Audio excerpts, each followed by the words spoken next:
Carta aos Romanos, capítulo 8, versículos de 18 a 28. Porque para mim tenho certo que os sofrimentos do tempo presente não podem ser comparados com a glória a ser revelada em nós.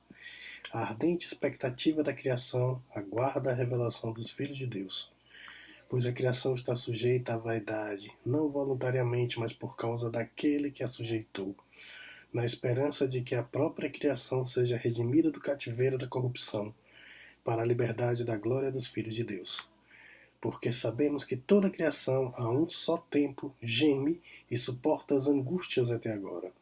E não somente ela, mas também nós que temos as primícias do Espírito, e igualmente gememos em nosso íntimo, aguardando a adoção de filhos e a redenção do nosso corpo, porque na esperança fomos salvos.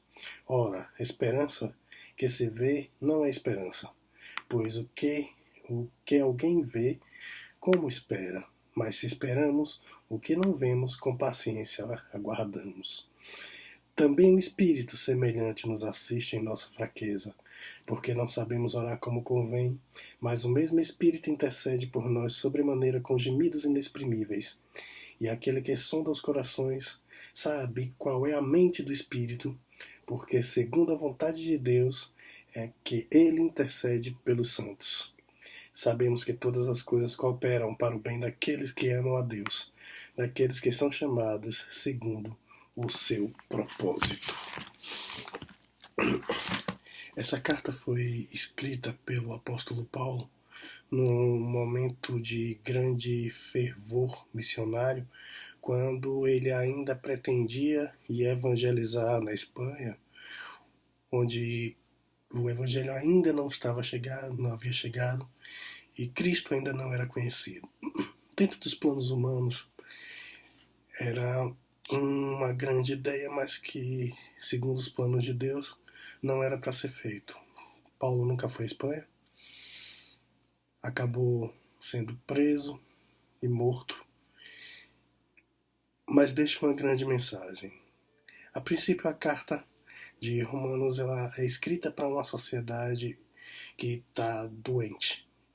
A igreja resistia em meio à sociedade do estado mais poderoso da terra, que tinha o maior exército, que tinha as maiores riquezas, mas que também tinham as maiores perversões. E a igreja sofria porque estava naquele meio, e em breve, não demoraria muito, começariam as perseguições.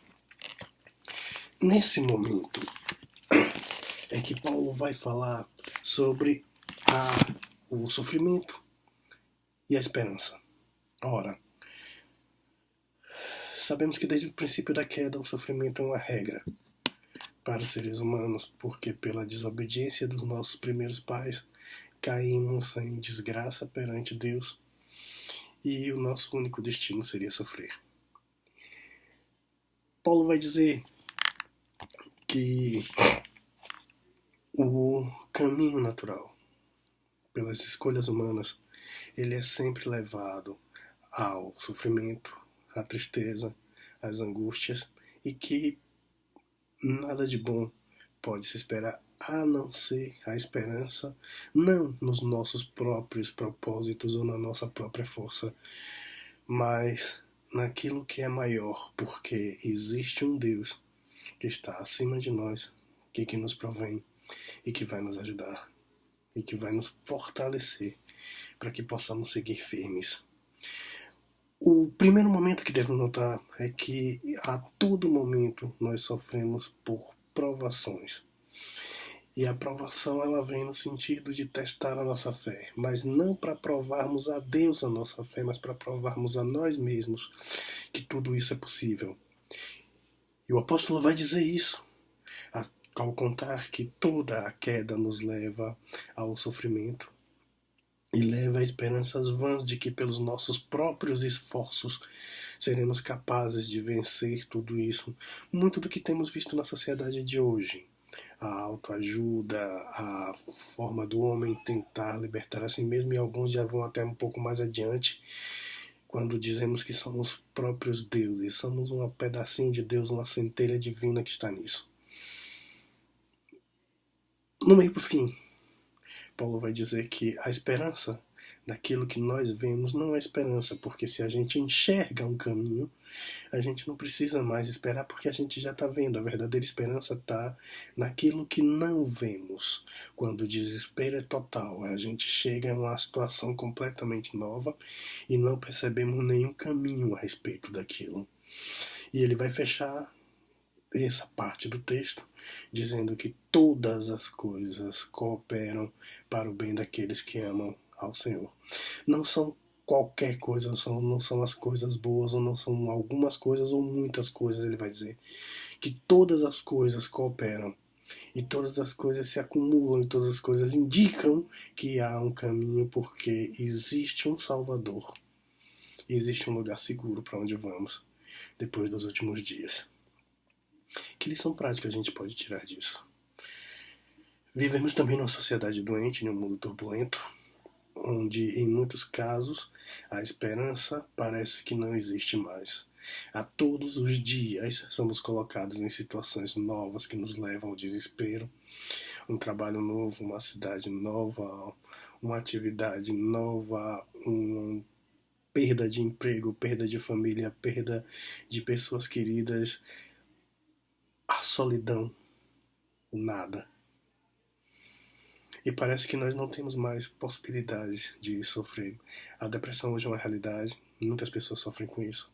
O suicídio é uma realidade das pessoas que não enxergam mais nada. Isso entra no que Paulo está citando dos sofrimentos do tempo presente. E esse sofrimento do tempo presente nos leva a ter um total descrédito em tudo, e alguns vão além quando desistem e a própria vida é tirada, ceifada. Entretanto, nós temos que buscar algo que seja esperança. E essa esperança não é no visível, no local, porque o espírito não pode ser visto. Quando isso acontece, é o que Paulo está reforçando. Se nós temos esperança naquilo que vemos, naquela saída humana para aquilo, isso não é esperança porque nós não vemos. Mas quando a gente tem esperança naquilo que não vemos, no Espírito de Deus, no Cristo crucificado, que já está nos céus e, portanto, nós não podemos ver o Espírito Santo, a verdadeira esperança reacende. E para fechar, vai dizer que mesmo esses momentos difíceis, mesmo esses momentos onde as provações parecem ser muito grandes, todas as coisas cooperam para o bem daqueles que amam ao Senhor. E quando ele vai dizer que todas as coisas cooperam, ele vai dizer que mesmo situações ruins, ou mesmo situações onde não temos vistas, não percebemos saída nenhuma, que estamos entregues ao caos e à destruição, ainda assim isso coopera para que nós tenhamos um conhecimento de nós mesmos e buscamos a ajuda naquilo onde realmente pode ser ajudado. A partir disso nós começamos a enxergar que existem bênçãos sendo derramadas o tempo inteiro, não mais como milagres ou como formas sobrenaturais de manifestação. Talvez existam, não é para se questionar se existem ou não, mas que Deus o tempo inteiro está provendo os nossos caminhos, e aquilo que nós achamos que é uma aprovação naquele momento, ao testar a nossa fé e perceber que Deus está no controle de tudo, é isso que nós pensávamos que era ruim se transforma numa grande bênção. Então, de pronto, nos agarremos em Deus. Buscamos compreender tudo aquilo que Ele tem nos dado. E mesmo a dificuldade é uma forma de crescimento e busca daquilo que nós realmente somos, salvos, filhos de Deus e predestinados à glória.